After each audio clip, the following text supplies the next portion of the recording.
So hello dear students, welcome to R S education. So dear students, आज मैं आपके लिए लाया हूँ अर्धवार्षिक परीक्षा 2022 के कक्षा 8वीं का पेपर। सो डियर स्टूडेंट्स, आपको ये वीडियो में फुल सोल्यूशन मिलने वाला है इसी पेपर का। तो आपको इस वीडियो को शुरू से लेकर अंत तक की पूरा देखते हुए चलना है। आपको वीडियो पसंद आएगा तो वीडियो को भी लाइक कर देना है। तो और आप चैनल में नए चैनल को भी सब्सक्राइब कर लीजिए ताकि आपको और भी सोल्यूशन मिलते रहे हमारे चैनल के द्वारा। और शुरू में आपको एक और बात कह देना चाहता हूँ, आप अगर इस PDF को डाउनलोड करना चाहते हैं तो मैं इस वीडियो के आखिरी में आपको बता दूंगा।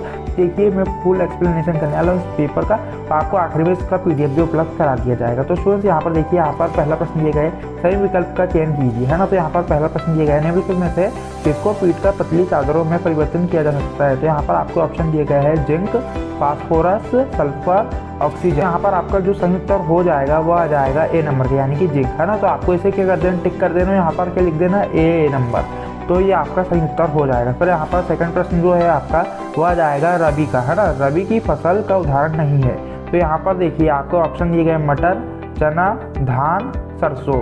तो जो रबी की फसल होती है वो कब उगाई जाती है, आपको जैसे कि पता होना चाहिए। रबी की फसल जो है वो गर्मियों में, ठंड से लेकर गर्मियों में उगाई जाती है ना। तो जो मटर है वो भी क्या है, ठंड में उगाया जाता है। चना है वो भी ठंड से लग जाता है और गर्मी में निकलने आता है। फिर जो सरसों वो भी सेम इन्हीं की तरह है। तो यहाँ पर जो उसका सही उत्तर हो जाएगा वो है धान। धान क्या है, बरसाती फसल है। इसे क्या लगाया जाता है, धान को बरसात में लगाया, मतलब बरसाती फसल है, बरसात में लगाई जाती है ना। तो इसके यहाँ पर आपको जो खाली डब्बा दिया गया इसमें क्या लग देना, आपको सी। यहाँ पर आपका अगला प्रश्न दिया गया है चीनी को अल्कोहल में परिवर्तन करने का प्रक्रम का नाम है। तो यहाँ पर आपका ऑप्शन दिए गए हैं नाइट्रोजन स्थिरीकरण, मॉडलिंग, क्यूमन, संक्रमण। तो जो आपका सही उत्तर हो जाएगा वो है सी नंबर का, यानी कि कीवन, है ना। पर आपका अगला प्रश्न आ जाएगा मलेरिया परजीवी का वाहक है। तो यहाँ पर आपको ऑप्शन दिए गए मादा, एनाफिलीज, मच्छर, कॉकरोच, घरेलू मक्खी, तितली। तो जो आपका सही उत्तर आ जाएगा इसका, जिससे हमें क्या होता है, मलेरिया होता है, वो किससे होता है आपको तो पता ही होगा। और इसमें पूछा गया है परजीवी, है ना। तो वो बता देना कि कौन से परजीवी से हमें मलेरिया होता है। तो यहाँ पर जो आपका उत्तर आ जाएगा वो है मादा एनाफिलीज।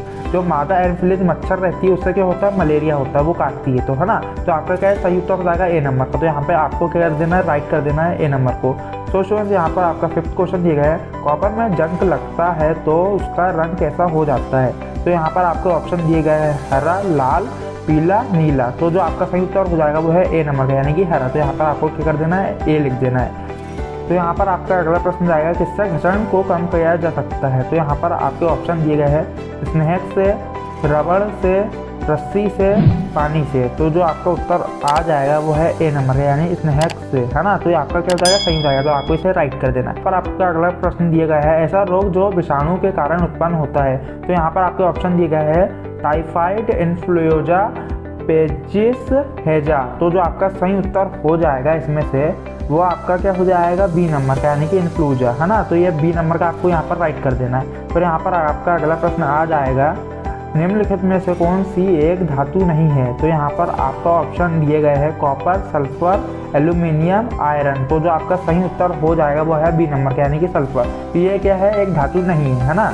तो यहाँ पर आपका अगला प्रश्न आएगा खेत में खरपात निकालने के लिए किसान कौन सा औजार उपयोग में लेते हैं। तो यहाँ पर आपको ऑप्शन दिए गए हैं फावड़ा, हल, कुल्हाड़ी, कल्टीवेटर। तो जो आपका सही उत्तर हो जाएगा वो हो जाएगा डी नंबर का, यानी कि कल्टीवेटर, है ना। पर आपका प्रश्न 10 दिया गया है तरलों द्वारा लगाया गया घर्षण बल को क्या कहते हैं। तो यहाँ पर आपका ऑप्शन दिया गया घर्षण, तरल, ऊर्जा, स्नेहक। तो जो आपका सही उत्तर हो जाएगा वो हो जाएगा ए नंबर का, यानी कि घर्षण। तो यहाँ पर क्या हो जाएगा, सही हो जाएगा। तो इसे आपको यहाँ पर क्या कर देना, राइट कर देना। फिर आपका सेकंड प्रश्न आ जाता है यहाँ पर कुछ सरणी में दिए गए शब्दों में उचित शब्द का चयन करके रहे रिक्त स्थानों की पूर्ति कीजिए, है ना। तो यहाँ पर आपके रिक्त स्थान दिए गए, तो यहाँ पर आपको ये पूरा बॉक्स दिया गया, इसमें से आपको सही उत्तर मतलब सही शब्द का चयन करके आपको यहाँ पर फिल करना है। तो यहाँ पर आपका रिक्त स्थान आ जाएगा फास्फोरस बहुत खालिस्तान अधातु है। तो जो आपका इसमें खालिस्तान को जो सही चयन आ जाएगा वो आ जाएगा सक्रिय, है ना। तो यहाँ पर आपको सक्रिय लिख देना। तो क्या हो जाएगा ये वर्ड, फास्फोरस बहुत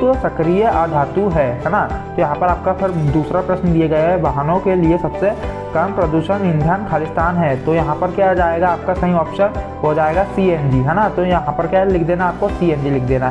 फिर आपका जो अगला प्रश्न आ जाएगा 13वां, तो उसमें क्या दिया गया, घर्षण से खालिस्तान उत्पन्न होती है। तो यहाँ पर घर्षण से क्या उत्पन्न होती है हमें बता देना। तो यहाँ पर देखिए, हमें क्या उत्पन्न हो जाएगी, ऊष्मा, है ना। तो यहाँ पर आपको क्या लिख देना है, ऊष्मा लिख देना है। फिर यहाँ पर प्रश्न 14 दिया गया है, प्रवासी पक्षी सुदूर क्षेत्रों से खाली स्थान परिवर्तन के कारण पलायन करते हैं, ठीक है। उसमें क्या जाएगा आपका, वो जाएगा जलवायु, है ना। तो यहाँ पर आपको क्या दिया जाएगा, जलवायु, जो आपको यहाँ पर दिया गया है। तो आपको इसे कि यहाँ पर लिख देना है ना।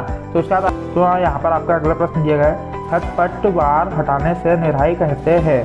तो स्टूडेंट्स ये थोड़ा गलत टाइपिंग है, तो इस कारण ये प्रश्न का उत्तर मैं नहीं दे पाऊंगा, आप इसे देख लीजिएगा, है ना। तो यहाँ पर मुझे समझ में नहीं आया है प्रश्न। फिर यहाँ पर अगला प्रश्न आपका जो आ जाएगा वो है, सत्य असत्य कथन की पहचान कीजिए। तो यहाँ पर हमें सत्य और असत्य बता देना है ना। तो यहाँ पर आपका पहला प्रश्न दिएगा सत्य असत्य का, को कार्बन का लगभग शुद्ध रूप है। तो ये आपका क्या हो जाएगा, सत्य हो जाएगा। तो आपको क्या कर देना है, इसे सत्य कर देना है, यानी कि राइट बना देना है ना। तो यहाँ पर फिर आपका अगला प्रश्न आ जाएगा, सोडियम बहुत अधिक क्रियाशील धातु है। तो ये क्या हो जाएगा, आपका सत्य हो जाएगा। तो आपको इसे क्या करना है, राइट कर देना है। फिर यहाँ पर आपका अगला प्रश्न जो हो जाएगा वो है, उर्वरक एक मानव निर्मित लवण है। तो ये क्या हो जाएगा, बिल्कुल सत्य हो जाएगा। तो इसे भी आपको क्या कर देना है, राइट कर देना है। फिर यहाँ पर आपका अगला प्रश्न दिया गया है, कुछ प्लास्टिक ऐसे भी होते हैं जिन्हें एक बार सोचे में डाल दिया जाए तो उन्हें ऊष्मा देकर गर्म नहीं किया जा सकता, थर्मोस्टेटिक प्लास्टिक कहलाते हैं। तो ये क्या हो जाएगा, आपका सत्य हो जाएगा, है ना। तो इसमें भी आपको क्या कर देना, राइट कर देना है। फिर यहाँ पर आपका अगला प्रश्न दिया गया है, मिट्टी के तेल का एक जीवाश्म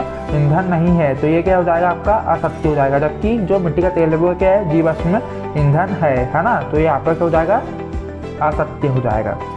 तो इसे आपको क्रॉस कर देना है। फिर यहाँ पर आपका अगला प्रश्न दिए गया है, दिए गए प्रश्न का उत्तर दीजिए। तो यहाँ पर आपके प्रश्न दिए गए हैं, हम इसमें उत्तर देंगे। तो यहाँ पर जो प्रश्न दिया गया है, रबी की फसल और खरीफ की फसल के दो उदाहरण दीजिए। तो जो आपका रबी की फसल है वो उसका उदाहरण हो जाएगा गेहूँ सरसों, और जो खरीफ की फसल है वो हो जाएगा धान मूंगफली, है ना। तो यहाँ पर आपका ये उत्तर हो जाएगा। तो आपको इसे लिख देना और इसे आप अच्छे से देख लीजिए।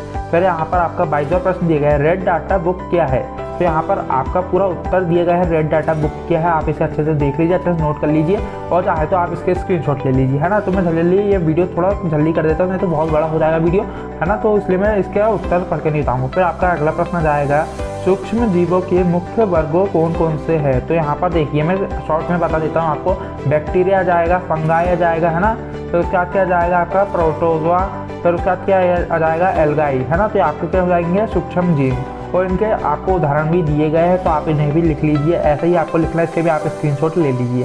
फिर यहाँ पर अगला प्रश्न आ जाएगा, दिए गए प्रश्नों के उत्तर दीजिए। तो ये आपका अगले प्रश्न आ गया, है ना। तो यहाँ पर दिया गया है आपको, क्या दिया गया है 24 में, हमें जीव विविधि का संरक्षण क्यों करना चाहिए। तो जो आपको पूरा उत्तर दिया गया है, मैंने बिल्कुल सटीक लिख दिया, आपको सेम टू सेम ऐसे ही लिख देना है। आपको पूरे 42 में 42 नंबर मिलेंगे, ये मेरी गारंटी है। तो इसी का भी आपको स्क्रीनशॉट ले लेना है।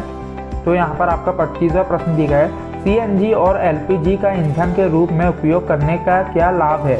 तो यहाँ पर देखिए आपका पूरा उत्तर दिया गया है ना। मैं पढ़ूंगा, फिर वो वीडियो को पूरा ना देखें, इसलिए मैं आपको इसका डायरेक्ट आपको आंसर दे रहा हूँ। आप इसे नोट कर लीजिए और अच्छे से आपको अपनी तैयारी करना है। फिर यहाँ पर आपका अगला प्रश्न दिया गया है 26 का, क्या होगा यदि हम वृक्षों की कटाई करते रहे। तो यहाँ पर आपका देखिए यह पूरा प्रश्न दिया गया है, क्या होगा वृक्षों की कटाई करते रहे। तो आपका पूरा प्रश्न दिया गया है, तो आपको इसे भी अच्छे से नोट कर लेना है ना। तो यहाँ पर आपका फिर अगला प्रश्न दिया गया है, प्रतिजैविक क्या है। प्रतिजैविक लेते समय कौन सी सावधानियां रखनी चाहिए। तो ये आपका पूरा उत्तर दिया गया है, ये इसे भी आपको अच्छे से नोट कर लेना है। यही आपका सेम टू सेम ऐसा ही आपको लिख देना है स्टूडेंट्स। ये आपका बहुत ही अच्छे से मैंने आपके लिए लाया हूँ, जिसमें आपको 42 में से 42 नंबर मिले।